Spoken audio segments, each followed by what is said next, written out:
je suis heureux d'être parmi vous aujourd'hui. Puis vous savez, si je suis là, oups, qu'est-ce qui se passe? Est-ce que vous voyez le plein écran ou mon... OK, bon, ça y est. Alors, si je suis là aujourd'hui, c'est essentiellement en raison de mon âge. Euh, le temps passant, j'ai accumulé toutes sortes d'expériences. Et blague à part, j'ai accumulé des expériences dans plusieurs domaines. C'est ce qui fait peut-être la particularité de ma présentation. J'ai je suis autant présent dans le domaine de la santé que dans le domaine plus social. Donc, j'ai cette représentation assez large de ce qui se passe un peu partout au Québec et au Canada, et y compris même à l'international. Donc, je vais vous faire une présentation impressionniste, celle d'un praticien qui a monté des demandes de subvention, qui a participé à des comités d'évaluation. Et donc, il se pourrait qu'il y ait parfois besoin de nuancer, rectifier, compléter l'expérience que je vais vous partager. En tout cas, je l'ai fait de bon cœur. Donc, c'est plutôt une série de remarques, de conseils que je vous partage pour vous aider dans la suite de vos travaux. Donc, une demande de subvention, on le dit toujours, tout le monde vous emmerde avec ça. C'est l'aboutissement d'un long processus. On ne peut pas faire une demande de subvention quelque part maintenant pour les dates de tombée à la mi-octobre. Là, c'est trop tard, à peu près trop tard. Pourquoi? Parce qu'il faut faire un état des connaissances. Donc, vous ne pouvez pas dire j'ai une bonne idée, je m'intéresse à un sujet qui est hot, laissez-moi faire un état des connaissances, puis après, on verra, je ferai quelque chose avec ça. C'est vraiment mal reçu, sauf exception. Alors, évidemment que l'activité d'état des connaissances, c'est en soi une activité scientifique, il y a des programmes pour ça, mais le lecteur voudra être certain que vous avez déjà une très bonne connaissance de votre objet pour ne pas travailler sur des thèmes ou des questions de recherche qui ont déjà été travaillées par ailleurs. Je donne un exemple simple. Si vous travaillez sur le leadership, par exemple, eh bien, il y a des milliers, peut-être des millions d'articles qui ont été écrits sur le leadership. Donc, vous ne pouvez pas partir d'une intention générale. Donc, il vous faut arriver avec un état des connaissances solide. De plus en plus, les programmes de subvention demandent de la part des chercheurs d'avoir non seulement une bonne idée, scientifiquement rigoureuse, etc., bien montée, mais qui s'inscrit dans des pertinences sociales qui appellent différents partenariats avec des chercheurs, avec des partenaires de terrain, avec des utilisateurs de connaissances, incluant des usagers, des citoyens. Et cela, ça prend du temps. Si vous convoquez votre monde au 15 septembre pour une demande à déposer au 15 octobre, sans compter les délais internes à l'université, ça ne crée pas une bonne condition pour établir un partenariat sérieux. Donc, il faut partir d'avance.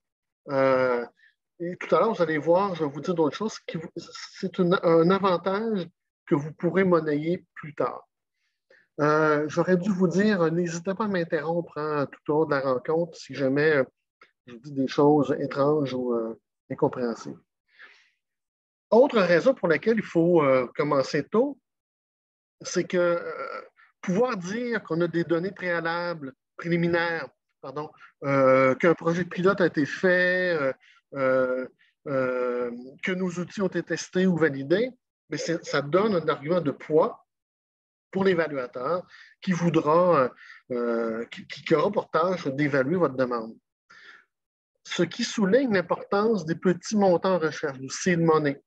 Dans vos centres de recherche, dans vos départements peut-être, vous avez accès à des petites enveloppes, 5, 10, 15 000 qui ne vous permettront pas de faire la recherche que vous voulez, mais qui vont vous permettre de faire un petit bout et de vous servir de ce petit bout-là pour montrer que votre projet a une faisabilité qui est élevée grâce au petit bout que vous avez fait par rapport au seed money.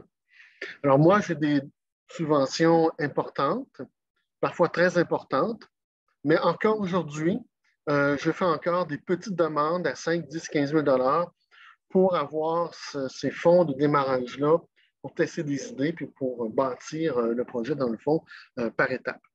Dans certains fonds, c'est assez fréquent que de devoir déposer deux, trois fois la même demande améliorée, bien entendu. Et ça vous donne du temps pour prouver que vous avez acquis des capacités de la faisabilité ce faisant. J'attire votre attention sur le fait qu'il y a une gradation des programmes. Par exemple, il y a au CRSH des programmes de développement de savoir qui sont plus faciles à obtenir que les plus grandes demandes. Et donc, c'est important de vous appuyer sur cette gradation-là pour monter votre dossier, augmenter la faisabilité de ce que vous faites. Ainsi, lorsque vous avez la chance d'accéder à des fonds de la relève internes à l'université ou à FQRSC, par exemple, il y a un programme pour les nouveaux chercheurs, ce n'est pas une option, hein. Vous devez y aller. Ce n'est pas peut-être bien que oui, peut-être bien que non, ce n'est pas dans 2 ans. Il faut le faire maintenant ou au plus vite parce que d'abord, c'est des fonds plus faciles à obtenir qu'ailleurs, entre 30 et 50 de taux de succès, mais peut-être que Daniel pourra tout à l'heure préciser les taux de succès. Mais c'est surtout que ces fonds-là vont vous permettre de créer les conditions favorables pour aller sur des fonds de plus grande envergure. Alors, qui vont vous évaluer? Alors, c'est des gens comme moi qui vont vous évaluer, des chercheurs plutôt expérimentés, pas toujours 50 ans d'expérience, hein, mais quand même souvent des gens plutôt expérimentés, mais qui cependant ne sont pas des spécialistes de votre objet d'étude. Ça arrive presque pas. Parce que moi, ça m'est presque pas arrivé que d'avoir à évaluer une demande de subvention qui est exactement sur le domaine d'intérêt qui est le mien. Et même d'ailleurs, quand ça arrive, c'est peut-être un petit risque pour les gens qui soumettent parce que souvent les spécialistes sont plus sévères avec les objets de leur intérêt. Cela a une conséquence importante. Je ne suis pas en train de dire que les gens ne sont pas compétents. Hein. Ils sont compétents, sont expérimentés, mais pas sur votre objet d'étude. Cela a une conséquence importante. Il faut écrire, non pas pour un hyper spécialiste, mais pour un chercheur qui ne connaît pas votre objet et qui va se rabattre sur un certain nombre d'indices, notamment autour de la méthodologie. Hein, moins qu'on connaît l'objet, plus on s'intéresse à la méthodologie. Et donc, il vous faut soigner ça de manière impérative. Quand vous écrivez, vous n'écrivez pas en ayant en tête votre ex-directeur de thèse ou les 2-3 personnes qui vous comprennent au Québec.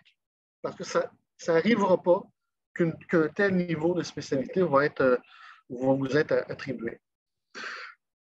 L'autre conséquence, c'est que les comités sont la plupart du temps peu disciplinarisés. Ils peuvent être en éducation, ils peuvent parfois regrouper 2 ou 3 disciplines, mais même un comité éducation, il y a une telle palette d'objets intéressants en éducation qu'il y aura des gens plus centrés sur la dimension organisationnelle, d'autres sur la dimension psychométrique, d'autres sur, etc.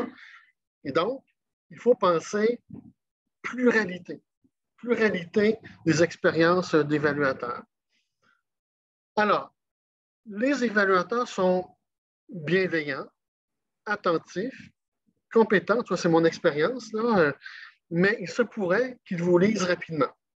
Il se pourrait qu'ils vous lisent dans un avion, par exemple, dans un train, avec un léger mal de cœur, et que donc, s'ils doivent eux-mêmes refaire le fil narratif de votre demande, s'ils doivent chercher l'information qui n'est pas à l'endroit prévu, etc., il se pourrait qu'ils manquent de temps ou qu'ils manquent de patience pour bien le faire. Alors, dans l'écriture, on va parler tantôt, vous devez reprendre la forme imposée par le fond pour aider l'évaluateur un peu pressé à ne pas chercher. Si vous êtes refusé et que vous ventilez auprès de vos amis, si vous en avez bien entendu, vous ne pourrez pas dire, je ne comprends pas, l'information est à tel endroit, il l'a mal lu, etc. Si l'information était là, mais pas au bon endroit, ben, ce sera de votre faute si l'évaluateur ne l'aura pas bien vu. Je vous invite à accepter les invitations à révision, y compris dans votre centre de recherche ou dans votre université, parce que ça vous permet d'apprendre votre métier de chercheur. Je pourrais dire la même chose pour les comités d'éthique de la recherche. C'est l'avantage des personnes comme M. Letendre, c'est des gens qui lisent un gros volume de demandes et donc ils commencent à comprendre quelles sont les conditions de succès de cette écriture-là. Bon. Alors, est-ce qu'il faut avoir confiance au comité d'évaluation? Peut-être que vous avez entendu vos ex-directeurs de thèse bougonner contre les comités moins intelligents qu'eux. Enfin, moi, dans mon expérience, les comités sont hyper compétents. Je n'ai jamais observé un conflit d'intérêts clair, manigance, etc. J'en ai fait des dizaines, peut-être des centaines. Là, donc, vraiment, moi, j'ai acquis une grande confiance, mais il peut y avoir parfois des enjeux d'école. Et donc, il vous faut écrire votre demande de subvention en essayant de contourner ces enjeux d'école-là, de ne pas critiquer trop fort ou de mettre trop à l'emporte-pièce tel courant théorique. Il se pourrait qu'il y ait quelqu'un autour de la table qui ne soit pas du même avis que vous. Ça pourrait vous faire perdre 2 ou 3 points. Et tout à l'heure, je reviendrai sur l'importance de ces 2 ou 3 points-là. J'ai évoqué précédemment qu'il se pourrait que vous déposez et redéposez votre demande 1, 2, 3 fois pour obtenir la subvention. Il vous faut prendre au sérieux les commentaires reçus, y compris les commentaires contradictoires, j'ai même envie de dire, y compris les commentaires que vous trouvez déraisonnables. Je ne suis pas en train de dire qu'il faut répondre à tous les commentaires. Je dis qu'il faut les lire avec ouverture. Qu'est-ce qu'il n'a pas compris l'évaluateur pour en arriver à dire ceci ou cela? Et donc, il se pourrait que le commentaire soit mal formulé, qu'il démontre une incompréhension de votre objet, mais c'est votre travail à vous que de faire en sorte que la compréhension arrive dans les yeux, dans la tête de l'évaluateur. Est-ce que les comités ont une mémoire d'une année à l'autre? Alors, ça varie un peu d'un comité à l'autre. Globalement, moi, je dirais plutôt non, mais il se pourrait que d'une année à l'autre, qu'il y ait un même évaluateur sur un comité et qui se rappelle de vous, surtout s'il a été assigné à votre dossier. Et donc, il y a un petit risque de ne pas tenir compte des commentaires. Donc, je vous invite à aller en tenir compte sérieusement, mais avec intelligence. Il ne faut pas faire n'importe quoi, il ne faut pas tordre votre projet pour autre chose, mais il faut au moins leur donner un statut d'information communicationnelle. Alors, pour l'écriture, avant d'écrire, il faut lire. Et moi, ça m'est arrivé souvent là, de mal comprendre les critères. D'ailleurs, les commentaires qui me reviennent du bureau de la recherche, c'est souvent ça. Là. Il y a tel critère que tu n'as pas répondu, il y a tel, etc. Puis là, je reprends le truc. Bon. Et souvent, ça prend 2 ou 3 bonnes lectures pour comprendre les critères du fonds, notamment au fédéral, parce que vous le savez, dans les fonds fédéraux, ils parlent un français que personne ne parle, donc c'est incompréhensible. Et il faut se prendre du temps pour comprendre les commentaires. Et n'hésitez pas à demander au bureau de recherche de vous interpréter ces commentaires-là, ces critères-là, pardon, parce qu'eux, ils ont l'habitude de parler au fonds en question. Et la plupart des fonds ont des responsables de programme qui peuvent vous traduire dans un français compréhensible les 10 critères. Évidemment que les critères sont très importants. Faut parfois se rappeler cependant qu'il y a parfois des critères très généraux, là, avancer l'économie canadienne, permettre au Canada d'accéder au 21e siècle, etc., 22, peu importe. Ce n'est pas tout à fait des critères. C'est des énoncés généraux qui sont à prendre en considération, mais soyez attentifs surtout aux critères opérationnels qui sont les plus importants à mon avis et qui, moi, comme évaluateur, font que ça structure ou pas mon travail. Vous êtes des experts en évaluation, puisque vous êtes en éducation. Alors, vous savez qu'il y a des critères de qualification, des critères comment on pourrait dire, de distinction. Et ce n'est pas tout à fait la même logique. Donc, il faut répondre explicitement aux critères de qualification et évidemment convaincre autour des critères d'évaluation. Ce que j'essaie de dire, c'est que formellement, vous pouvez être admissible, adéquat, etc. Mais rendu cette étape-là du comité d'évaluation, tout le monde est en gros qualifié. Et donc, les critères importants sont les critères de distinction, performance, faisabilité, etc. Écrire comme un chercheur. Et vous êtes, pour la plupart des jeunes chercheurs, donc il faut faire une bascule. Il faut quitter l'écriture estudiantine qui montre l'érudition, qui montre que vous comprenez les enjeux, etc. Puis vous faites des discussions avec des auteurs, vous vous emmerdez pendant toute votre formation avec ça. C'est très bien, c'est acquis. Maintenant, il faut être plus direct. L'écriture de demande de subvention est une écriture directe. Si vous passez 3 pages à distinguer le Auguste Comte, première période du Auguste Comte, deuxième période, qui n'ont pas les mêmes points de vue sur les choses, etc., et que ça prend 3 pages, vous avez plus de place pour faire une méthodologie, ça ne passera pas. Donc, vous êtes des intellectuels, mais ce n'est pas un concours intellectuel qu'on gagne. C'est vraiment un des textes de chercheurs pour chercheurs qui partagent un métier. Donc, il faut écrire pour se faire comprendre. C'est un acte de communication. Si le lecteur dans l'avion doit constamment chercher des mots dans Google pour comprendre votre texte, ça ne marche pas. Je ne suis pas en train de vous dire d'écrire simple ou simpliste, mais simplement d'introduire la préoccupation et la communication de manière centrale à votre travail. D'ailleurs, Daniel Letendre, ses collègues, ça n'arrive pas qu'ils connaissent, bon, ça arrive de temps en temps, mais globalement, ils ne connaissent pas mes objets, vos objets. Et leur input est d'ailleurs très communicationnel. On ne comprend pas ceci, il semble y avoir une contradiction là, etc. Puis ils vous laissent vous démerder après avec les contenus scientifiques là, ou thématiques. Mais cet input-là est très important, donc l'input communicationnel. Il vous faut vous faire relire par un senior, et c'est là, c'est une des valeurs dans un centre de recherche. Mais un senior, pas un senior au sens de l'âge, mais au sens qui a vraiment déjà participé à des révisions et qui a déjà obtenu des subventions. Parce qu'il y a des seniors, c'est de moins en moins vrai, là, mais il y a des seniors qui déclament le vrai et le faux, là, et qui n'ont jamais obtenu de subvention, ou très peu, ou ça fait longtemps. Il faut éviter ceux-là. Donc, c'est des gens expérimentés qui ont déjà obtenu de l'argent, qui ont déjà été sur des comités qu'il faut solliciter. Puis eux, c'est des gens pressés, c'est des gens occupés. Il faut donc aussi leur donner du temps de rétroaction pour qu'ils fassent leur travail. J'insiste sur le dernier point. Les formulaires imposent une forme narrative, un ordre, des thèmes, etc. N'inventez pas, ne soyez pas créatifs sur la forme, soyez créatifs sur le fond.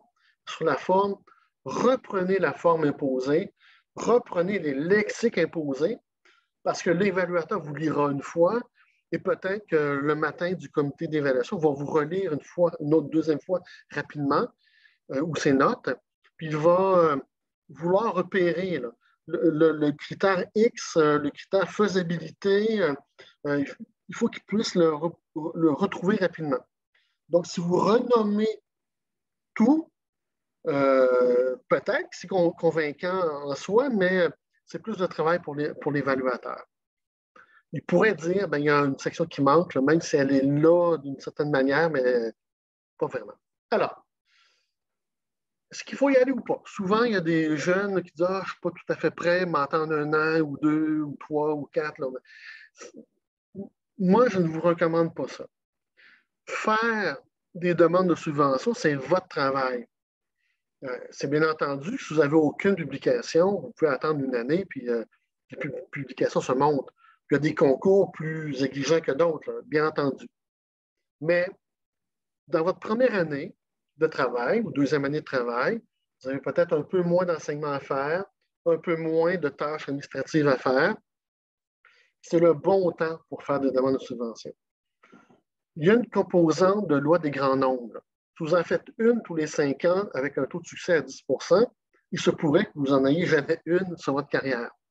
Si vous en faites plusieurs, il se pourrait qu'il y en ait une qui se faufile et qui soit reconnue, qui tombe au bon moment pour un bailleur de fonds X ou Y.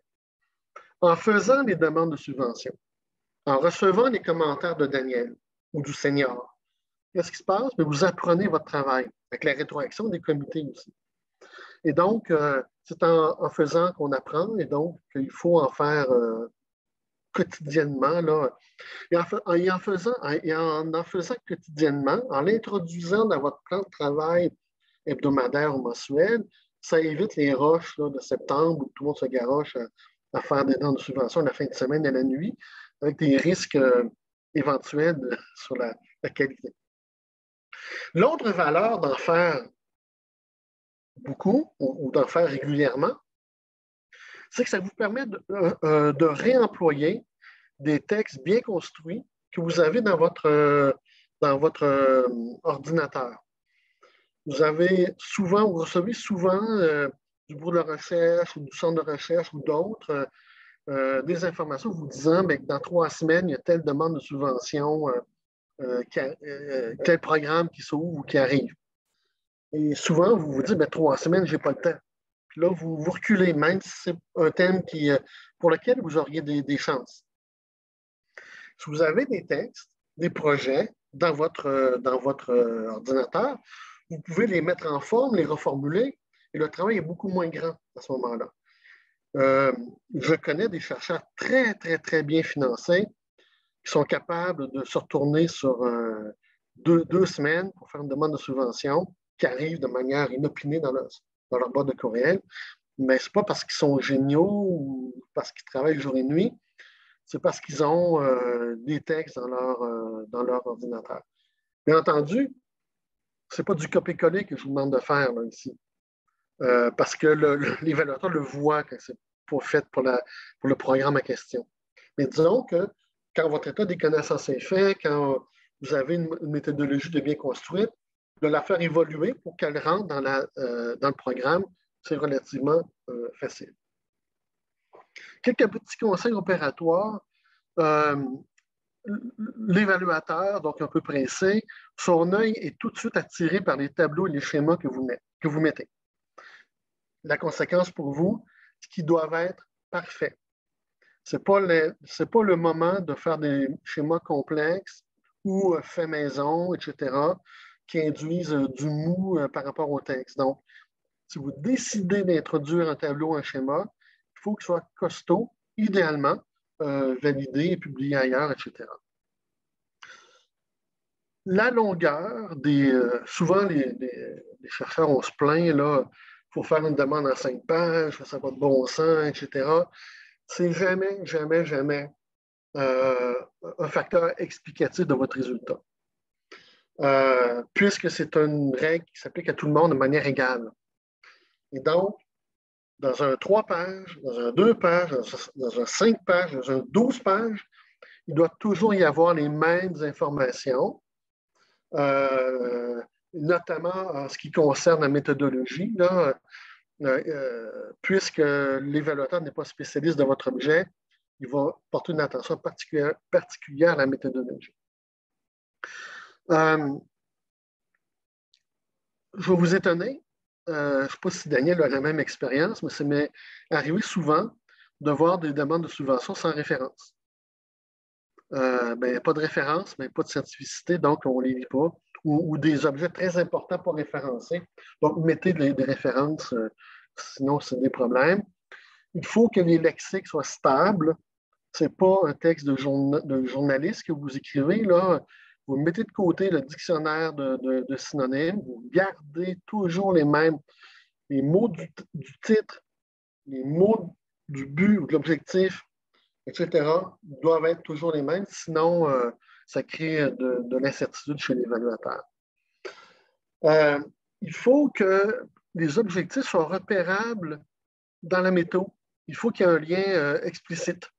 Alors, n'hésitez pas à faire des rappels, objectif tel 12 entrevues, ben, objectif 1 et 3. 50 sondages, ben, objectif 4, etc. Pour que le lecteur, un peu pressé, puisse faire le lien le plus facilement possible. Et l'argument vaut pour le budget. Il faut que le lecteur voit que ce que vous faites est en phase avec ce que vous dépensez. Sinon, ça vient causer un enjeu de faisabilité. Alors, l'évaluateur ou l'évaluatrice s'intéresse beaucoup. Tout le monde arrive avec des projets intéressants, avec des sujets importants, très importants. Ce que l'évaluateur recherche, c'est laquelle des demandes aura le plus d'effet en termes d'avancement des connaissances. Et donc, c'est la pertinence sociale qui a une capacité de retomber sur des effets concrets. Et donc, soyez attentifs à montrer qu'il y aura des effets d'avancement des connaissances par vos travaux. Ça, je l'ai dit tantôt. Soyez explicite sur l'originalité. Si vous travaillez sur le leadership et qu'il y a 1 million d'articles de fait, il faut que vous convainquiez que vous avez un angle d'attaque très particulier. Il faut que votre entonnoir, la problématique là, en entonnoir, arrive sur un punch en disant, ben voici, il y a un trou de connaissance et moi, je vous propose de le combler. Et ce trou-là de connaissance comblé aura des effets très importants. S'il y a des enjeux particuliers par rapport à votre objet, les clientèles qui vous intéressent, etc., il faut prendre le temps de les expliquer. Je vous donne un exemple évident. Là, si vous travaillez avec les clientèles autochtones, les groupes autochtones, le lecteur va se poser la question, as-tu déjà été dans une communauté autochtone? Est-ce qu'il y a un partenariat établi? Est-ce qu'ils respectent il y a un outil là, au fédéral sur comment on fait de la recherche auprès des communautés autochtones? Est-ce qu'ils respectent ça? Et donc, prenez pas pour acquis que c'est évident. Vous devez mettre des phrases qui disent, ben voici, je respecte le guide en question de telle manière. J'ai déjà le keyboard avec moi, telle personne etc. Donc, montrer des preuves de tout ce qui pourrait être objet de débat là, à propos de votre demande de subvention.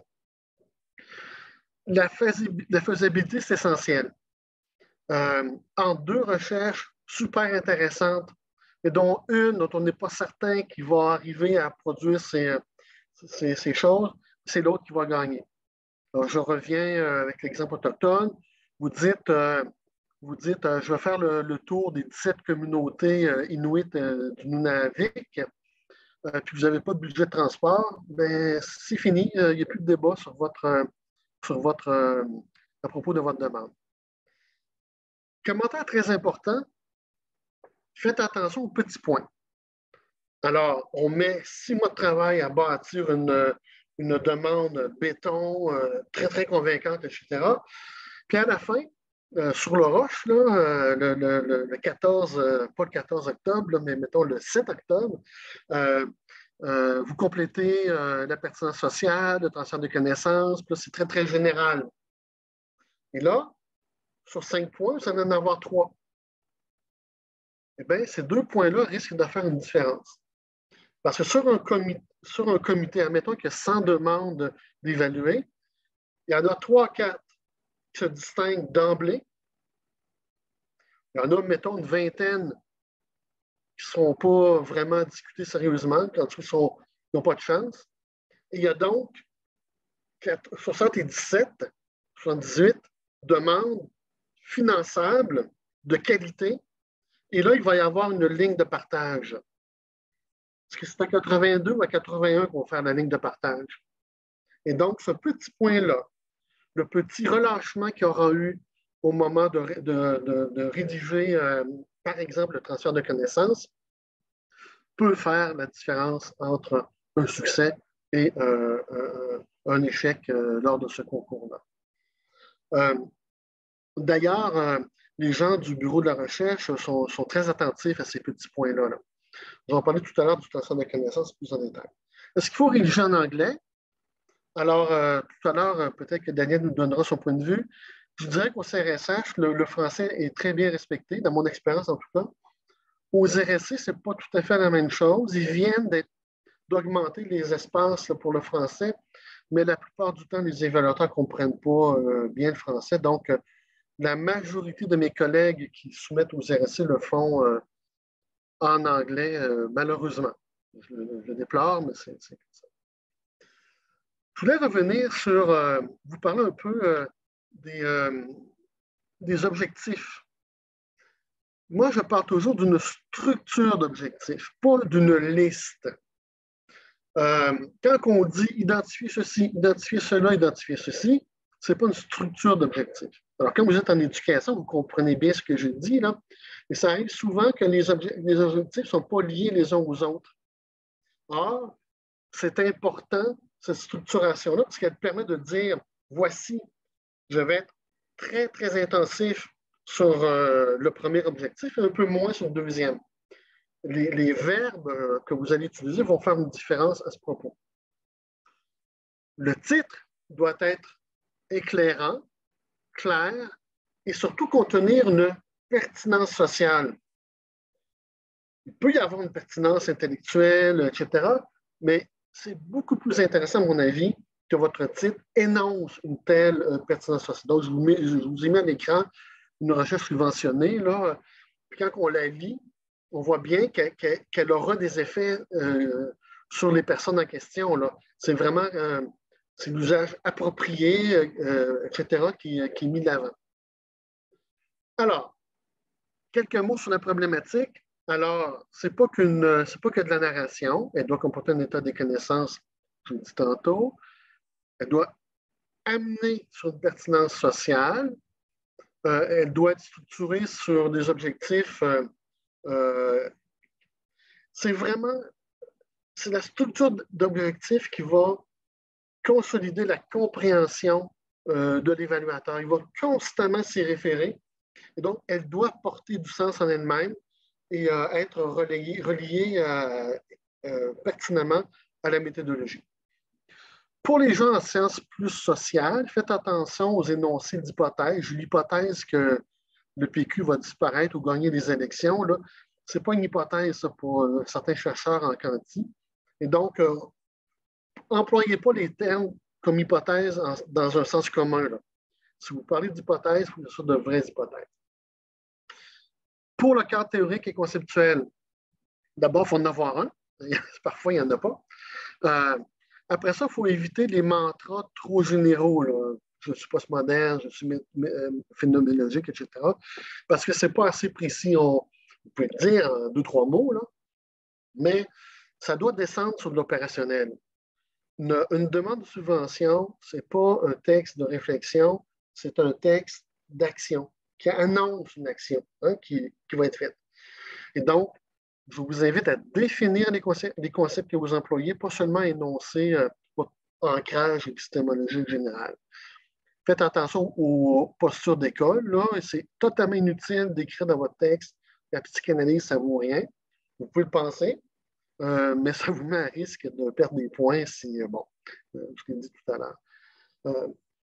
Et d'autant plus que dans un écrit scientifique, affirmer que quelque chose ne vaut rien, il faut avoir des preuves de ça. Il faut être capable de le justifier.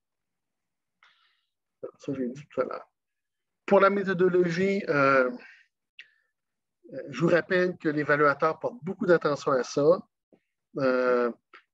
Souvent, pour être gentil, ils vont dire quelle idée géniale, mais malheureusement, je n'ai pas confiance dans la faisabilité. Là. Ça ne me semble pas sérieux sur le plan méthodologique. Donc, mettre des références méthodologiques. Souvent, les gens mettent beaucoup de références à la problématique, mais pas dans la méthode. Or, notamment en anglais, là, il y a énormément de livres de méthode qui ont été déployés depuis un certain temps et qui donnent des how-to-do très clairs. Ça rassure beaucoup l'évaluateur que ce ne soit pas du bidouillage. Quand vous avez des N, vous devez les justifier. Sinon, c'est un problème. Expliquer les enjeux de faisabilité. Si vous travaillez sur des jeunes de la rue, par exemple, ou des mineurs, bien, comment vous allez vous faire, comment vous allez vous y prendre pour faire le recrutement, etc. Et expliquer les liens que j'ai dit tout à l'heure. Pertinence sociale et transfert. Souvent, c'est fait un peu trop vite, c'est bâclé, c'est général, je vais publier dans des revues, etc. Là. Soyez du 21e siècle, là, êtes-vous sur les réseaux sociaux, avez-vous des relais dans des organisations, avez-vous des partenariats, avez-vous des comités d'utilisateurs de connaissances. Il faut que ce soit concret. C'est pas, c'est important pour moi, c'est important pour tout le monde. C'est plutôt, qu'allez-vous faire de mieux que les autres pour que vos brillantes connaissances soient transférées dans les pratiques d'enseignants, par exemple, ou d'enseignantes. Et puis l'argument vaut aussi pour les étudiants, là, dire il y aura 3 étudiants, mais c'est bien, mais ils vont faire quoi? Ils vont apprendre quoi? Vous leur permettez de publier ou pas, etc. Soyez le plus concret possible. Avec le budget, même commentaire, il faut que ce soit lié à la structure imposée. Il ne faut pas que les gens aient à refaire les totaux. Dans l'avion, l'évaluateur ne veut pas refaire des totaux et donc ça se pourrait qu'il les fasse pas et qu'il vous décote pour ça. Il faut aussi que le lecteur voit la correspondance entre ce que vous faites, ce que vous dépensez. Un petit mot sur les voyages. Il n'y a pas de pourcentage attendu pour les voyages. Mais rappelez-vous que le but d'une subvention n'est pas de voyager. Et donc, ça m'est arrivé de temps en temps de voir des gens qui demandent 200 000 et là-dessus, il y a 50 000 de colloque, c'est-à-dire de colloque où je m'en vais moi, en colloque. Ce n'est pas une bonne idée. Il y a beaucoup d'évaluateurs qui n'aiment pas ça, sauf si c'est justifié. Vous pouvez faire des réunions de travail. Bon. Cependant, aujourd'hui, il pourrait y avoir un évaluateur qui dise ben, 50 000 pour réunir des gens du Portugal, de l'Angleterre, du Pérou, etc., là, à Montréal, c'est plus maintenant tellement une bonne chose. Donc, soyez méfiants sur la question des dépenses de voyage. Et valorisez vos fonds complémentaires. Vous avez obtenu 10 000 dans votre centre de recherche, qui vous a permis de faire un petit bout, dites-le à quelque part. Parce que ça augmente la faisabilité, puis le bailleur de fonds a l'impression de, avec $1, d'en faire un peu plus. Donc, c'est tout à fait intéressant. J'essaie de ne pas prendre trop de temps, là. Quelques trucs pour le CV. Alors, il faut tout mettre, mais tout ce qui est en lien avec la performance. Si vous avez fait 200 communications dans des écoles, mais vous n'avez pas d'articles révisés par les pairs, ça pourrait être un indice de malfocalisation.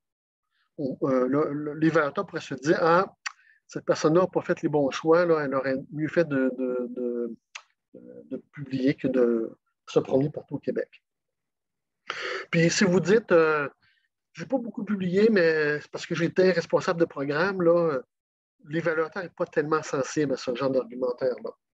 Parce que lui, ce qu'il veut, c'est être rassuré sur la performance. Et puis, expliquez vos particularités. Hein. Si vous venez faire un doctorat étranger, par exemple, expliquez le système de notation pour pas que l'évaluateur pense que très bien, mais c'est pas grand-chose, alors que c'est très bien dans certains contextes. Je vous rappelle que l'écrit vaut beaucoup plus que l'oral. Chaque communication orale devrait être, à mon avis, la première étape vers un écrit. Parce que 50 communications orales, ça ne vaut pas une publication dans une revue révisée par les pairs avec un facteur d'impact, même si possible. Si vous avez le choix de produire un article avec facteur d'impact ou 3 qui n'ont pas de facteur d'impact, le premier est à privilégier. Je ne suis pas en train de vous dire quoi faire. On peut écrire des choses dans des revues pour le plaisir ou pour rejoindre certaines personnes, etc. C'est très bien. Mais il faut que votre CV réussisse tout de même à avoir des preuves de productivité. Moi, par exemple, j'ai un défaut. En plus d'écrire des articles quelques-uns par année, j'ai un gros défaut, c'est que j'écris des livres. Je le fais pour le plaisir. Les livres, là, c'est out, là, plus personne qui lit ça.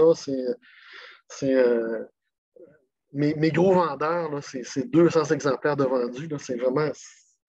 Mais je le fais quand même, ça dure, parce qu'il y a plus de liberté, etc. Mais je peux le faire parce que je réussis quand même à avoir des preuves de productivité. Alors voilà, désolé, je suis peut-être été un peu long là. Euh, Peut-être qu'on pourrait, pour éviter que Daniel soit coincé dans le temps, lui donner la parole pour prendre les questions à la fin.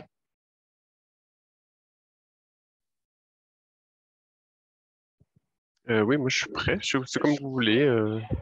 On peut prendre 5 minutes peut-être s'il y en a qui veulent réagir à chaud, là. Alors dites-nous, qu'est-ce que vous voulez? Avez-vous des questions brûlantes? Euh, Si je peux me permettre, Karine Gamin, désolée, ma caméra ne fonctionne pas, mais personnellement, j'ai trouvé ça très short and sweet, droit au but, un peu comme ce qu'un appel une demande devrait être. Ça me permet un peu aussi de réorganiser mon plan de travail. Là. Donc, personnellement, là, très, très bénéfique là, cette rencontre. Oui.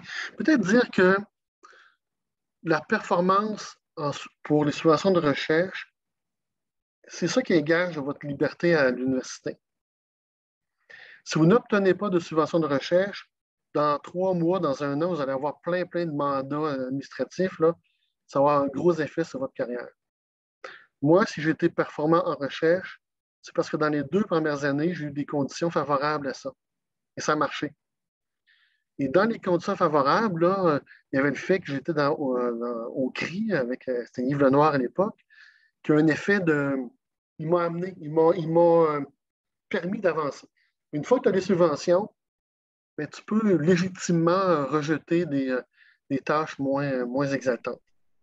Si j'ai bien compris, dans le fond, c'est un peu aussi si chacun de nos actions sont comme interreliées. Par exemple, je fais une communication orale, j'ai compris que la valeur de l'oral n'est pas aussi important que l'écrit validé par les pairs. Fait que si je prépare une conférence orale, parallèlement à ça, j'écris mon article en même temps. Fait que je fais une pierre deux coups, hein, dans le sens. C'est ça. C'est ça, c'est là qu'on veut aller. Là. Oui, oui, tout à fait. OK. Excusez-moi, est-ce que je n'ai pas pu, parce que je ne vois pas la main pour lever la main, est-ce que je peux poser une question? Allez-y, oui. Je ne sais pas si c'est cette information, peut-être elle m'a échappé, mais est-ce que il faut privilégier l'emploi je suppose, l'emploi du nous et non pas du je dans la rédaction de la demande, c'est l'emploi de la première personne du pluriel et non pas du je, et ça devrait être le nous de modestie, je suppose.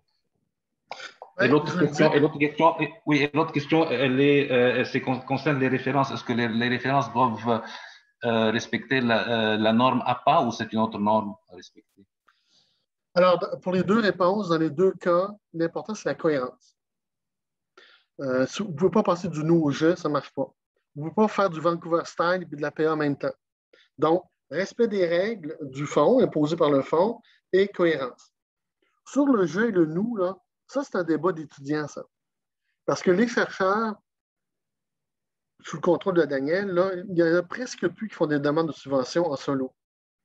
Donc, c'est toujours le nous collectif, pas le nous de modestie, c'est le nous collectif. Le groupe qui soumet, eh bien, on affirme ceci, cela. Moi, j'ajouterais, ça dépend. Un, c'est une question de culture disciplinaire. Moi, je viens de littérature, puis le jeu est abondant, là. Comment je fais ça? C'est une affirmation comment je peux dire, d'une prise de position, puis d'une compétence dans un domaine, ce qui fait qu'on peut dire je, puis c'est accepté. Mais je veux dire, il y a facilement moyen d'éviter l'utilisation de ces deux pronoms en utilisant des formules neutres. Il sera démontré que, bon, des choses comme ça. Donc, si on veut éviter de se poser la question ou de se sentir mal d'écrire je, mais de trouver ça bizarre d'écrire nous, on trouve la formulation neutre qui convient, puis comme ça, on a pu le problème. Dans les domaines que je connais, moi, puis je suis d'accord qu'il y a des variations disciplinaires, là. Ça doit faire 15 ans que je n'ai pas vu une demande en solo. Ah, ben, il y en a quand même pas mal. C'est juste relève professoral, c'est tout seul, hein. Oui, à part ça, évidemment. Mais c'est le programme qui l'impose. Mais sinon, le collectif est assez valorisé Mhm. à part certaines disciplines, évidemment. Là. Excusez-moi, j'ai une question. Par Oui, Allez-y. rapport, par rapport à la communication écrite que vous avez dit tout à l'heure, c'est à privilégier la communication écrite au lieu de communication orale. Mais Oui. est-ce que, quand co-auteur, mais pas des auteurs principaux, est-ce que il y aurait une différence par rapport à ça ou est-ce qu'il faut vraiment mettre des articles où on a été auteur principal dans des communications publiées dans des revues évaluées par les pairs? Je ne suis pas sûr d'avoir bien compris. Dans votre CV, vous mettez toutes vos productions et dans votre travail, vous priorisez d'abord les articles que vous publiez comme premier auteur, évidemment. Mais après, quand vous êtes dans des réseaux, dans des centres de recherche, dans des groupes de recherche, publier à plusieurs, c'est tout à fait correct, là. Mais il faudrait trouver le bon équilibre. Quelqu'un qui a 15 publications par année, mais aucune comme premier auteur, moi, comme évaluateur, je dis, ah, les priorités n'ont pas été bien placées. D'accord, d'accord. Merci. Souvent, c'est bien aussi d'indiquer c'est quoi la contribution à la rédaction de l'article, là, par une légende quelconque là, qu'on explicite au début du CV ou du fichier à joindre, là, mais qui résume les publications. Il y a moyen aussi de dire si c'est souligné, ça veut dire que j'ai contribué à 10%, si c'est une étoile, c'est 50%. Bon, puis à quoi ça équivaut, ce 50%? Est-ce que c'est une rédaction, la révision? C'est bon. Donc, il y a moyen aussi de donner un petit peu plus d'informations là, sur ce que veut dire le positionnement dans la liste des auteurs. Puis D'accord. évidemment, vous collaborez avec personne qui vous interdirait de co-signer. C'est un choix dans vos partenariats, là, ça arrive de moins en moins, mais s'il y avait un partenaire qui vous empêcherait de co-signer, il faut quitter ce partenaire-là.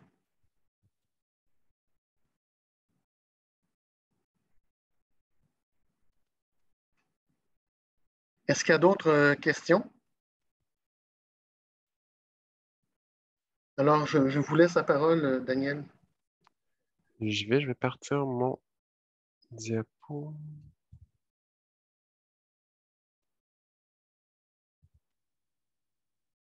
Donc, est-ce que vous voyez en plein écran une diapo? Oui, on Oui, voit bien. OK, bien. Moi, il faut que je joue aussi dans mes écrans pour avoir mes notes. OK. Donc, merci Yves d'avoir fait cette présentation. Je vais essayer aussi de répondre là, à quelques-unes de tes observations au fil de ma présentation. Moi, je vais faire plus un portrait des subventions là, pour que vous ayez une idée générale du calendrier des subventions dans une année, principaux organismes de financement. Je vais peut-être être un petit peu plus précis sur les critères selon les organismes, mais sans entrer dans les détails trop. Ça se veut une sorte d'introduction, dans le fond, là, au système de la recherche et des subventions. Donc, je précise, on en a parlé tout à l'heure, mon travail, c'est vraiment de vous conseiller sur une programmation de recherche, c'est-à-dire comment organiser sa recherche pour aller chercher les bonnes subventions pour la réaliser, puis progresser, en fait, pour avancer. Il en a parlé tantôt, là, toutes les petites subventions, le seed money qui nous permet de structurer des projets de recherche, c'est important. Je peux vous aider à identifier là, les bons programmes pour faire ça.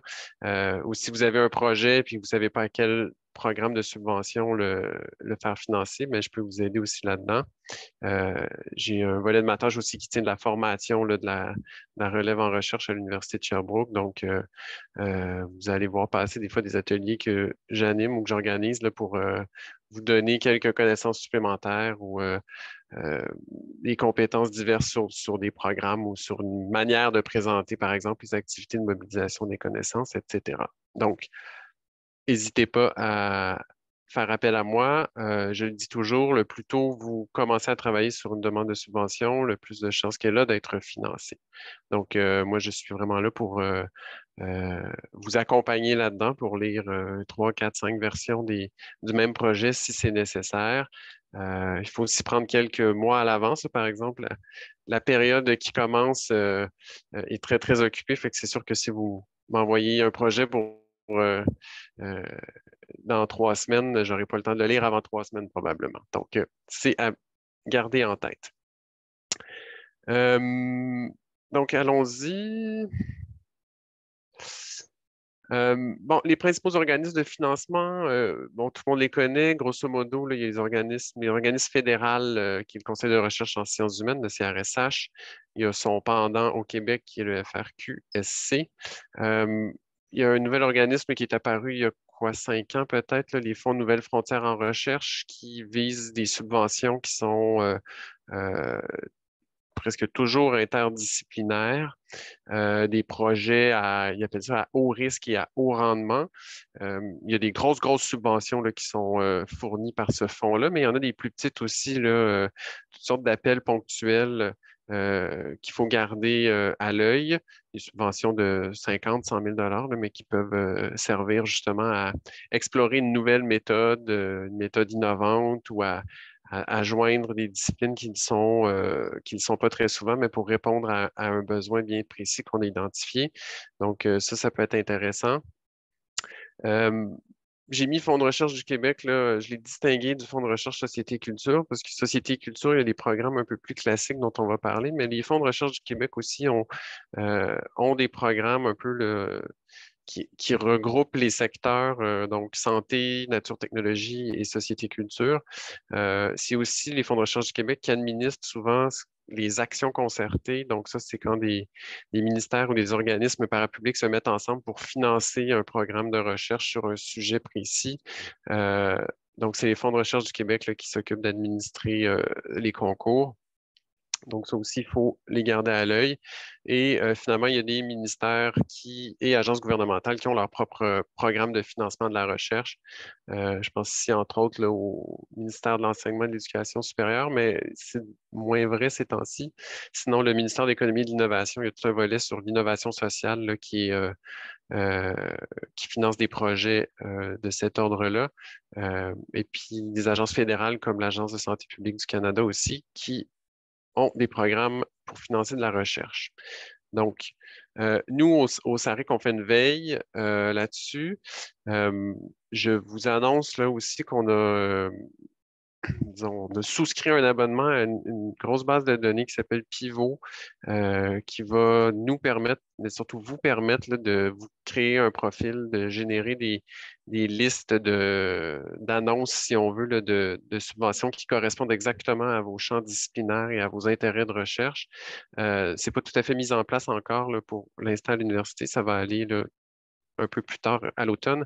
Mais ça va être vraiment un outil là, à utiliser qui va vous permettre aussi de diversifier les sources de financement. Il y a probablement toutes sortes de fonds qui sont disponibles par des fondations privées, par des entreprises, même par des organismes à l'international aussi, auxquels on pourrait avoir accès, mais qu'on connaît mal. Et donc, cette base de données-là là, fait une recension systématique de toutes ces occasions de financement-là.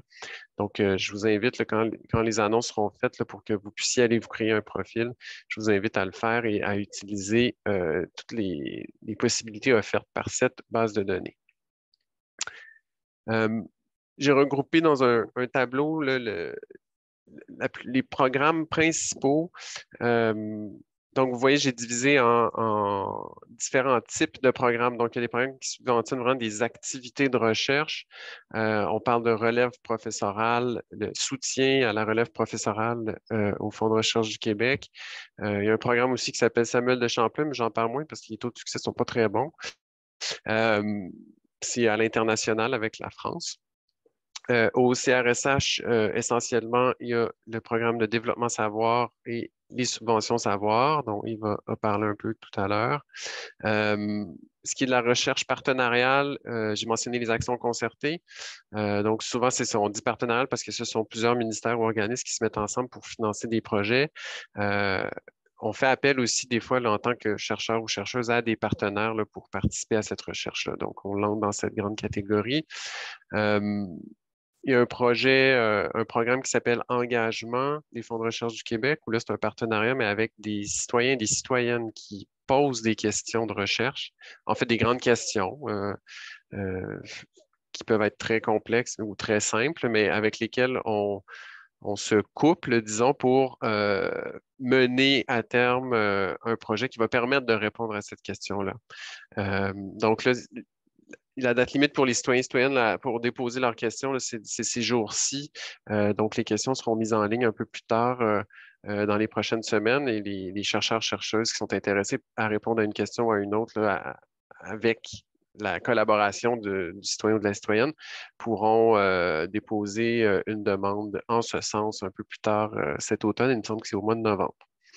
Le CRSH a deux programmes de partenariat, disons, avant le gros programme, là, mais ça, on en parlera quand le temps sera venu. Engagement partenarial et développement de partenariat, je vais y revenir plus tard. Il y a des fonds qu'on appelle intersectoriels, donc qui visent à faire travailler les différents secteurs de la connaissance ensemble. Donc, les fonds de recherche du Québec ont lancé il y a quelques années un programme qui s'appelle Audace, qui exige là, que les co-chercheurs, co-chercheuses proviennent de secteurs différents. Et puis, comme je le disais tout à l'heure, les fonds Nouvelles Frontières en recherche qui aussi ont des programmes qui vont en ce sens-là. Le FRQ a un nouveau programme là, qui est neuf cette année qui s'appelle INNO, qui est spécifique pour les sciences humaines et sociales et nature-technologie. Donc, c'est un programme intersectoriel qui vise des innovations sociales et technologiques qui s'entraident, pardon. Donc, ça, c'est dans quelques semaines de la date de dépôt pour ça. Et puis, il y a un programme aussi qui s'appelle PRISM, où là, c'est art et technologie qui sont couplés. Finalement, il y a des subventions de diffusion. Donc, au Fonds de recherche du Québec, il y a le programme Dialogue qui vise vraiment le transfert des connaissances directes entre les scientifiques et le grand public. Il y a aussi des subventions de soutien à des congrès internationaux qui se passent à Montréal et à Québec. Et finalement, le CRSH, c'est le programme Connexion sur lequel je reviendrai aussi. Donc là, j'ai mis les principaux programmes. Il y a des subventions d'infrastructure aussi surtout au provincial, ce qui nous intéresse plus peut-être. Donc, les subventions d'équipe qui visent à, disons, structurer des thématiques de recherche autour de quelques chercheurs là, qui travaillent ensemble, qui ont déjà des collaborations. Il y a son pendant vraiment à plus large échelle qui sont les regroupements stratégiques. Et puis, il y a au fédéral, ben, c'est les Fonds canadiens pour l'innovation. Il y a deux programmes, là. Donc, le programme Innovation, qui est des grosses subventions qui sont habituellement pas sollicitées par les gens en sciences humaines et sociales, plus en génie et en sciences. Mais il y a aussi le Fonds des leaders qui là, peut être intéressant pour les sciences humaines et sociales. C'est des infrastructures de 250 000 maximum, mais pour, entre autres, la mise sur pied d'infrastructures numériques là, pour la recherche, etc., ça peut être intéressant. Donc, bon, je vous ai reproduit le calendrier des dates limites. Je n'irai pas dans le détail, mais vous voyez un peu l'organisation d'une année de subvention. Cette année, en sciences humaines et sociales, c'est une année quand même plutôt tranquille, là. Je dirais qu'il n'y a pas trop de subventions en même temps, notamment parce qu'il n'y a pas de subvention d'aide aux revues savantes du CRSH ou du FRQ. Il n'y a pas beaucoup d'actions concertées cet automne aussi. On en a eu beaucoup au printemps et au début de l'été, mais là, c'est plus tranquille pour l'automne. Mais donc, vous avez là un aperçu un peu là, de l'organisation d'un calendrier annuel de subventions. Vous constatez qu'il y a des programmes qui reviennent 4 fois dans l'année, donc le programme Connexion et le programme d'engagement partenarial. J'y reviendrai. Mais ça, c'est vraiment, je veux dire, c'est le squelette récurrent des dates limites là, parce que ça ajoute toujours en cours d'année une panoplie de petits programmes là, qui apparaissent à droite, à gauche et pour lesquels des fois on a aussi peu que 2 ou 3 semaines pour répondre à l'appel. Oui, je vois qu'il y a une question. Oui, salut, merci. Dans le fond, les dates qui sont là, ça, c'est les dates officielles ou c'est les dates qu'il faut soumettre? Parce que ce que j'ai cru comprendre, c'est qu'il faut soumettre à l'université d'abord. Oui, j'y arrive sur ma prochaine diapo, mais ça, c'est les dates officielles, c'est les dates limites des organismes. le calendrier des subventions, là, des dates limites est disponible sur le site du SARIC, mais il est toujours, comment je peux dire? Il est toujours en retard sur la réalité parce qu'il faut le mettre à jour constamment parce qu'il y a toujours des nouvelles dates qui apparaissent. On est en train, là, avec le service des coms puis le service des technologies, le STI, là, de mettre en place une solution là, pour que dans le fond, le calendrier soit mis à jour en temps réel sur le site du SARIC. Dans le fond, pour vous donner accès à notre calendrier, à nous, au SARIC, là, à partir duquel on travaille et à partir duquel on fait le suivi des demandes. Donc, ça s'en vient, là, fait allez voir quand même, là, ça peut vous donner une idée des programmes qui sont en cours là, si vous allez consulter le calendrier qui est sur le site du SARIC, qui est un fichier PDF. Là. Mais validez toujours avec nous s'il n'y a pas des choses qui se sont ajoutées ou allez voir sur les sites des organismes aussi qui ont leur propre liste là, des prochaines dates limites. Donc, soumission d'une demande de subvention, c'est la procédure qui est établie à l'université depuis plusieurs années. Donc, oui, Karine, vous aviez raison. Là, il y a toujours une soumission qui se fait d'abord à l'interne avant qu'on se soit soumis à l'organisme. Donc, je vais prendre la ligne du temps à rebours. Là. Donc, il y a la date limite de l'organisme qui est celle que vous trouvez sur les sites Internet des différents programmes. Je dirais que dans 85-90% des cas, c'est toujours le SARIC qui transmet les demandes à l'organisme. Au fond, c'est l'université qui prend la responsabilité de cette transmission-là parce que c'est l'université qui prend la responsabilité aussi de la conformité de la demande. Et donc, c'est pour ça que nous, on fait des vérifications, dans le fond. C'est pour que votre demande soit dans le meilleur état possible quand vient le temps de la soumettre, mais c'est aussi parce que l'université engage sa responsabilité quant à cette conformité-là. Donc, pour les fonds de recherche du Québec, à moins d'avis contraire pour le CRSH, quand vous allez sur le portail, là, que vous remplissez le formulaire, que vous déposez vos documents dans le portail des organismes, puis que vous pesez sur transmettre ou soumettre, ou bon, ça ne va jamais à l'organisme. Ça va toujours au SARIC. Et donc, nous, on fait les dernières vérifications. On vous demande des modifications qui sont nécessaires. Et puis, après ça, ben, c'est nous qui transmettons là, à la date limite du concours la demande à l'organisme. Donc, il n'y a pas des sueurs froides là, en pesant sur le piton. Il y a toujours moyen qu'on vous redonne accès à la demande si la date limite n'est pas dépassée. Donc, pour faire ces vérifications-là, nous, il y a des concours là, pour, par exemple, relève professorale du FRQSC cette année, on a 40 demandes. Donc, pour faire les vérifications, ça nous prend un peu de temps. Donc, on exige d'avoir les demandes 7 jours avant la date limite. Donc, allez sur le site de l'organisme, vous voyez 15 septembre, mais retrancher une semaine pour que ça vous donne une idée de la date à laquelle nous, on exige d'avoir les demandes au SARIC. Donc, moi, je fais une vérification du contenu, une vérification de la forme que vous avez donnée à la description de votre projet, aux différents documents qui doivent être joints à la demande. Il y a ma collègue Chantal Guindy qui, elle, s'occupe de la vérification du budget, de la conformité administrative de la demande, etc., etc. Et donc, comme je le disais, on vous soumet des commentaires, des suggestions. Il y a des suggestions qui sont obligatoires, il y en a d'autres qui sont facultatives. Vous êtes toujours les ultimes responsables de ce qui est écrit et de ce que vous envoyez aux organismes. Nous, on est là pour vous aider, pour vous appuyer, dans le fond, là, pour bonifier à chaque fois des demandes. Donc, mais libre à vous de respecter nos suggestions ou non, sauf pour celles qu'on vous indique qui sont absolument nécessaires. Donc, ça, c'est notre exigence à nous. Après ça, il y a les exigences de la faculté qui, habituellement, vous demandent aussi de pouvoir faire une vérification des demandes, une lecture attentive, une semaine avant que vous la soumettiez au SARIC. Donc là, on arrive à 2 semaines avant la date limite de l'organisme. Si moi, j'ai une lecture, comment je peux dire, un peu plus macro, j'adopte toujours l'œil d'un comité d'évaluation multidisciplinaire, si on veut. Donc, je veux m'assurer que votre demande soit intelligible pour à peu près n'importe qui. La faculté, elle va pouvoir faire une vérification qui est beaucoup plus informée, beaucoup plus compétente sur des points comme la méthodologie, par exemple, sur des cadres théoriques, des trucs comme ça.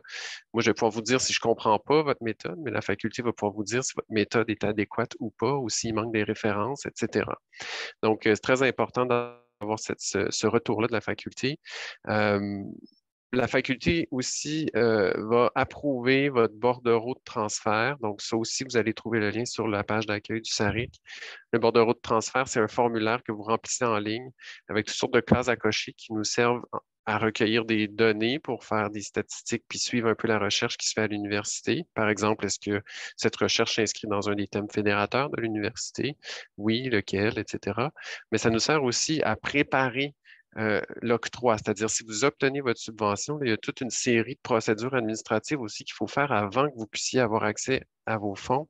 Et donc, ça nous permet de préparer ça, c'est-à-dire allez-vous avoir besoin d'un certificat éthique? Avez-vous, je ne sais pas moi, des exigences environnementales à respecter? Avez-vous un plan de gestion de conflit d'intérêts, etc., etc. Et donc, nous, on va pouvoir, en fonction du bordereau, commencer à préparer ces différentes certifications-là et documents qu'il faut soumettre aux finances avant qu'ils vous libèrent les fonds pour que vous puissiez faire votre recherche. Donc, c'est très important là, de remplir le bordereau. Ce n'est pas un formulaire qu'on vous fait remplir pour le plaisir, évidemment. C'est parce que ça nous est utile et ça nous donne l'autorisation de transférer la demande. Si la faculté ne veut pas qu'une demande soit soumise, elle n'approuve pas le bordereau, nous, on n'envoie pas de demande. On ne prend jamais l'initiative d'envoyer une demande si on n'a pas l'approbation de la faculté. Et ça, on l'a par le bordereau. Donc, si je fais un survol rapide là, des programmes, il y a comme 2 programmes qui s'intéressent davantage à la relève professorale, aux chercheurs émergents, dans le fond, aux nouveaux profs. Donc, c'est le soutien à la relève professorale des fonds de recherche du Québec. La date limite, c'est toujours à peu près la 3e semaine de septembre. Là. Donc, cette année, c'est le 22. Ça tourne toujours autour du 20, 21, 22, 23. Le critère d'admissibilité, c'est d'être dans un poste menant à la permanence depuis moins de 5 ans. À la date limite du concours. Donc, si vous avez occupé des postes, là, disons, ça peut être en 2002, vous avez eu un poste pendant 6 mois à l'université, vous êtes allé faire autre chose, vous êtes revenu, il faut cumuler ces différentes périodes-là et s'assurer que ça ne compte pas plus de 5 ans. Il faut aussi à l'inverse, soustraire toutes les périodes, toutes les interruptions pour congé de maladie, congé parental, etc., dans le calcul de l'admissibilité. Donc, ça, on va vous aider à le faire aussi là, au moment opportun. À retenir, on peut déposer 3 demandes. On a 3 tentatives dans le fond, d'obtenir ce financement-là pour le programme de relève professorale. Ce qui fait que le taux de succès, là, je l'ai mis, c'est pour cette année 46 mais dans le lot, il y a beaucoup de resoumissions, ce qui fait qu'au bout de 3 tentatives, là, je ne sais pas s'ils gardent ce genre de statistiques-là, mais probablement qu'au bout de 3 tentatives, le taux de succès s'approche beaucoup du 100 là, ou du 90, quelque chose comme ça. Justement parce qu'à chaque fois, on peut bonifier. Notre dossier aussi s'améliore. On a plus d'expérience, donc notre demande est beaucoup plus convaincante, disons, au bout de 2 ou 3 fois. Il y en a qui l'ont la première fois, mais il y en a où ça prend les 2 ou 3 tentatives avant de l'obtenir. Mais il faut se dire qu'on a des bonnes chances là, de l'avoir au bout de la 3e tentative. Donc, ça, c'est une petite subvention à 15 000 par année pour 3 ans, donc 45 000 au total. C'est vraiment juste pour offrir, si on veut, aux chercheurs et aux chercheuses qui débutent là, une occasion de démarrer un projet de recherche, et donc d'avoir des résultats qui vont leur permettre de publier. Au fond, là, ça vise à installer les nouveaux chercheurs et chercheuses dans le milieu de la recherche. Au fédéral, il y a un programme qui s'appelle Développement Savoir qui ne s'adresse pas uniquement aux chercheurs émergents, mais pour lesquels on crée quand même une catégorie de chercheurs émergents. Donc, les chercheurs établis peuvent aussi déposer des demandes à Développement Savoir, c'est juste qu'au moment de l'évaluation, ils vont être séparés. Donc, les chercheurs émergents vont être traités dans un bassin juste à eux, les chercheurs établis dans un autre bassin juste à eux, et les critères ne sont pas les mêmes pour les 2 catégories. Donc, pour les chercheurs émergents, c'est vraiment, ça ressemble beaucoup à relève professorale, là, installer, démarrer des projets de recherche, structurer un programme qui va s'étaler sur plusieurs années par la suite. Pour les chercheurs établis, c'est d'explorer des nouvelles avenues de recherche, une nouvelle méthode, des nouvelles thématiques. Pour eux, il faut vraiment qu'ils établissent là, une rupture très nette entre ce qu'ils faisaient avant et ce qu'ils veulent faire maintenant. Donc, c'est pas du tout le même type de projet ou d'argumentaire qu'on bâtit là, selon qu'on est un chercheur émergent ou un chercheur établi. Taux de succès de 56 l'an dernier, national. Donc, c'est quand même pas mal, une chance sur deux de l'obtenir. Ça, c'est général. Je n'ai pas les statistiques pour chercheurs émergents ou établis. La subvention est plus grosse, 75 000 pour 2 ans. Donc, ça vise vraiment aussi, c'est ça, à structurer une recherche. Et habituellement, ça mène à une subvention savoir, qui est le gros programme du CRSH, qui vise vraiment un projet de recherche de plus grande envergure, avec une ambition un peu plus large. Donc, ça peut être une recherche qui s'étale sur 2 à 5 ans. Et qui a un taux de succès aussi là, d'à peu près 50 J'attire votre attention sur le fait qu'il y a 2 volets pour les subventions savoir. Donc, les subventions demandées de CA et ainsi avoir peut-être un peu plus de chances d'obtenir du financement. Mais encore là, ça dépend toujours des objectifs de recherche, de la cohérence du budget avec ce qui est proposé comme activité de recherche. Donc, ça, c'est aussi des discussions que vous pouvez avoir avec les VDR, sinon avec moi pour bien décider là, comment on organise la stratégie. Les fonds de recherche du Québec, c'est bon relève professoral, c'est des comités disciplinaires, très, très disciplinaires, là, je veux dire éducation, archéologie, histoire, bon. Aux subventions savoir, c'est aussi disciplinaire. Il y a manière aussi de demander d'être évalué par un comité multidisciplinaire, donc en humanité, plus sciences humaines, si on veut. Et art, un comité multidisciplinaire sciences sociales, ou aussi il y a un projet pilote là, depuis quelques années de multidisciplinaire des 3 conseils fédéraux, donc CRSH, CRSNG, donc Nature et Génie, et les IRSC pour santé. Donc des fois, ça arrive là, qu'on peut proposer des projets qui sont un petit peu à cheval sur différentes thématiques là, qui appartiennent aux sciences humaines, un peu en santé, etc. Donc on peut demander d'être évalué par un comité multidisciplinaire des 3 conseils.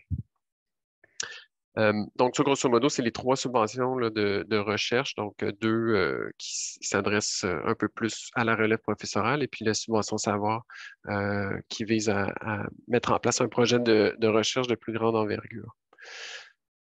Je passe vite sur les subventions connexion. Grosso modo, je l'ai dit tantôt, une subvention de diffusion. Donc, pour essentiellement, là, on va souvent organiser des colloques ou des congrès. Donc, pour ce type d'événement-là, on peut aller chercher jusqu'à 25 000 de subvention. Il y a un volet aussi qui est activité de rayonnement où l'on peut aller chercher 50 000, mais là, c'est vraiment une stratégie, si on veut, là, de diffusion des connaissances qui va prévoir plusieurs activités s'adressant à différents publics. Donc, ça, c'est plus rare des demandes dans ce volet-là, mais si on a des bonnes idées, là, puis que c'est bien expliqué, que c'est une stratégie qui se vaut, là, il y a moyen d'aller chercher quand même 50 000 pour la mettre en place. Il faut garder en tête que pour obtenir une subvention connexion, dans le fond, pour chaque dollar qu'on demande au CRSH, il faut qu'on prouve qu'on a 50 sous qui vient d'une source extérieure. Donc, on appelle ça des fonds de contrepartie. Donc, si on demande 20 000 au CRSH, il faut démontrer qu'on a 10 000 en fonds de contrepartie qui proviennent de différentes sources. Ça peut être la faculté de l'université qui offre gratuitement l'utilisation de ses locaux ou de, je ne sais pas moi, de professionnels des communications à 2 heures semaine pour diffuser les annonces, etc. Ça peut être des fonds en espèces aussi qui viennent de différentes sources, là, des organismes, des fondations, etc., là, qui trouvent que l'événement est pertinent et qui veulent y participer de cette manière-là. Mais donc, il faut joindre des lettres là, de tout ce monde-là qui décrivent très précisément le type de fonds et leur contribution pour que ce soit comptabilisé. On ne peut pas utiliser comme fonds de contrepartie des fonds qui viennent du CRSH. Donc, ils ne veulent pas financer par 2 poches, dans le fond, le même événement. Donc, ça, c'est pour subvention connexion. Je vous présente deux, ouais, mais je veux surtout insister sur elle, des subventions de partenariat, donc engagement partenarial. C'est une subvention qui est quand même assez facile à avoir. Là. Le taux de succès est entre 75 et 80 depuis 3 ans. Donc, ça peut être intéressant là, de tenter sa chance pour cette subvention-là parce que ça fait une subvention déjà écrite au CV, ça crée des liens avec les milieux de pratique, ça génère des résultats de recherche là, qui peuvent aussi garnir le CV par la suite. Donc, pensez-y bien. Donc, c'est pour développer un partenariat nouveau ou existant avec un seul partenaire. C'est un projet d'1 an, 25 000 donc c'est assez circonscrit là, dans le temps puis dans les ambitions qu'on peut avoir. Le partenaire n'est pas obligé de contribuer officiellement. Là. Il faut qu'il écrive une lettre pour dire qu'il va participer au projet puis que ça répond à un de ses besoins. Mais il n'est pas obligé de mettre de l'argent en nature ou en espèces pour démontrer son bon vouloir. Là. Donc, ça peut être un bon programme là, pour débuter des partenariats ou ce type de recherche-là. Il y a l'étape suivante, ou en tout cas le développement de partenariats qui est comme je veux dire, la subvention savoir des partenariats. Puis il y en a une autre plus grosse encore après, là, mais je fais juste la mettre ici là, parce que si vous avez des ambitions un peu plus grosses, si vous avez déjà des liens multiples là, avec plusieurs partenaires, là, des fois, ça peut valoir la peine de penser à déposer une demande de développement de partenariat. Donc, c'est vraiment pour structurer un partenariat plus que ce que la plus petite subvention permet. C'est une subvention qui peut aller jusqu'à 3 ans, donc ça permet vraiment là, de bien asseoir un partenariat, puis de le faire rouler pour démontrer sa pertinence, puis répondre aux besoins de différents partenaires.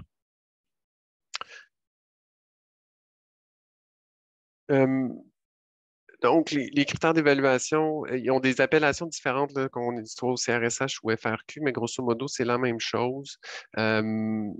Au CRSH, on va évaluer la qualité du défi qui est proposé. Donc, originalité, importance et pertinence de la proposition en regard de l'avancement des connaissances. On va inclure là-dedans les impacts, notamment sur la formation des étudiants. Je vous rappelle que les budgets de subvention sont presque à 60% dédiés à la rémunération des étudiants ou à payer des frais de déplacement pour qu'ils puissent participer à des colloques, des congrès. Donc, on mise beaucoup sur la formation des étudiants là, pour mener la recherche à terme, mais aussi pour pour former la relève au fond. Donc, ça va être dans le critère de défi qu'on va juger ça et évaluer ça. Ensuite, il y a le critère de faisabilité dont il va beaucoup parler. Donc, c'est tout le réalisme de la demande, sa cohérence. Est-ce que la personne candidate a pensé à tout? Est-ce qu'elle est trop ambitieuse? Est-ce que le budget est cohérent avec les activités de recherche qui sont annoncées? Est-ce que le plan de mobilisation des connaissances aussi est cohérent avec la recherche et est assez ambitieux et pertinent, s'adresse à différents types de publics? Donc, ça va être le critère de faisabilité là, qui va évaluer ça. Finalement, il y a le critère de capacité. Donc, essentiellement, c'est le CV. Puis là, je veux réagir un peu à ce qu'il va dire. Oui, la performance, c'est important, mais je dirais de moins en moins. Et on va voir, là, surtout au Fonds de recherche du Québec, vraiment un changement sur ce plan-là dans les prochaines années.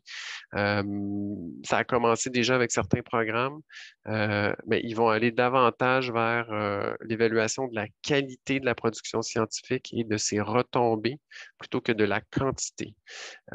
Donc, j'ai un exemple pour les subventions équipes. L'année dernière, il fallait remplir toutes sortes de tableaux pour démontrer des collaborations déjà existantes entre les membres d'une même équipe.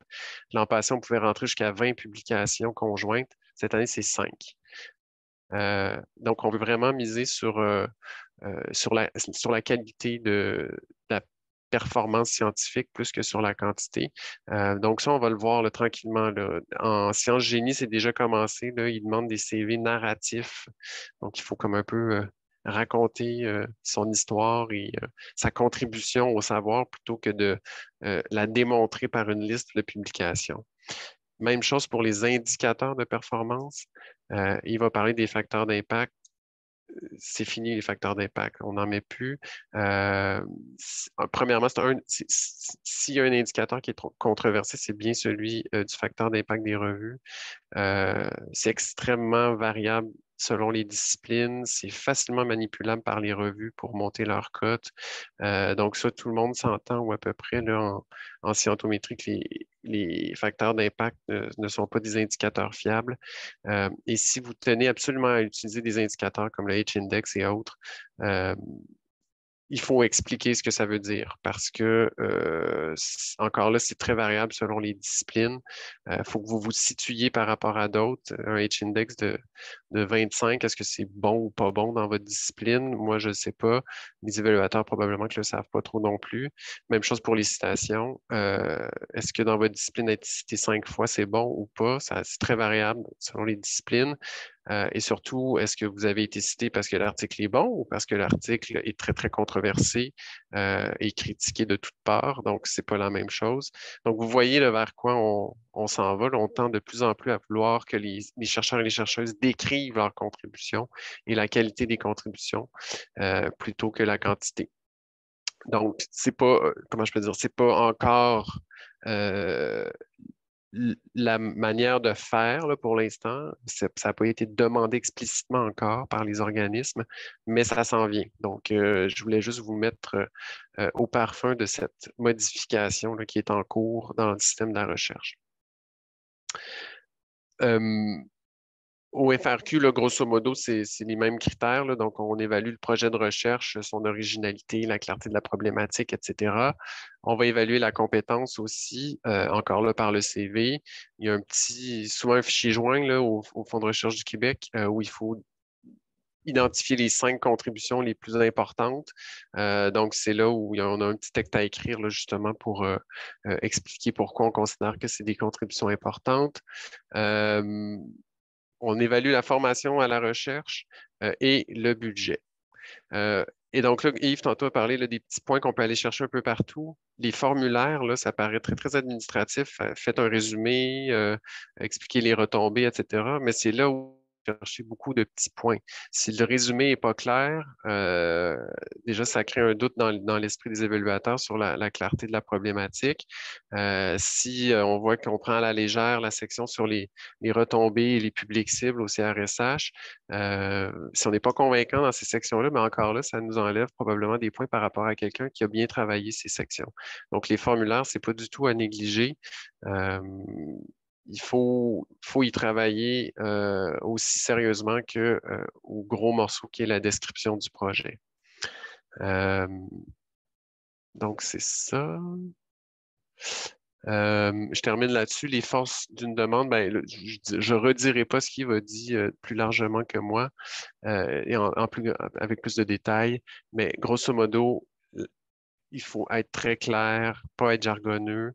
Il faut que je ne dirais pas le commun des mortels, mais quelqu'un qui est intéressé par la démarche scientifique, par les recherches scientifiques, comprenne rapidement ce dont il est question. La méthodologie, comme Yves le dit, c'est le morceau le plus important d'une demande de subvention. C'est là où les évaluateurs vont être très pointilleux. Est-ce que c'est clair? Est-ce que la méthodologie permet d'atteindre les objectifs? Et c'est pour ça que les objectifs doivent être très bien identifiés, mais ils doivent être repris aussi à chaque étape de la méthode. Les sondages vont permettre de réaliser l'objectif 1 et 3, etc., etc. Il faut que les références que vous utilisez, votre revue de littérature, soient à jour. Ça arrive souvent qu'on reçoit les commentaires des évaluateurs qui disent ben, la bibliographie date un peu. Donc, assurez-vous d'avoir des références qui soient, disons, dans les 5 dernières années et que c'est sur lesquelles vous vous appuyez majoritairement pour être convaincant, puis que vous démontriez que vous sachez de quoi vous parlez. Vous êtes au courant de ce qui se passe dans votre champ.